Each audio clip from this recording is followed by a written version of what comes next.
I tell you, I went up to Main Street there the other day, right? 'Cause I want to get something for the baby and his teeth, 'cause he's teething, right?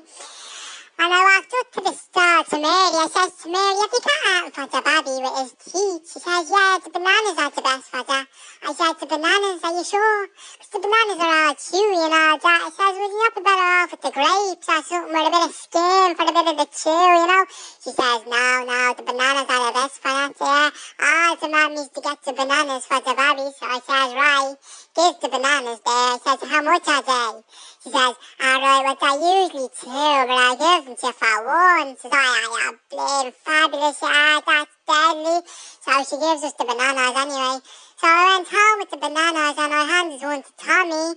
And I looked down at him and he's eating it, but he's still crying. So I said to Tommy, what's wrong with you, baby? Is your teeth still at you?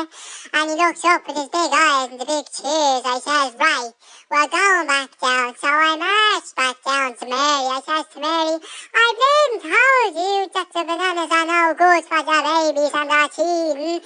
She says, that's the best. I says, they're not.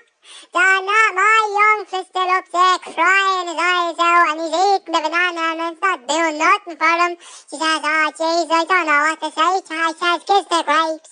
She says, right, but they're €2. I says, they're not €2 'cause I'm after giving you €1 for something I didn't even want and the baby's still a bit up in the flat. She says, right then, I'll do it for 150. I says, you won't.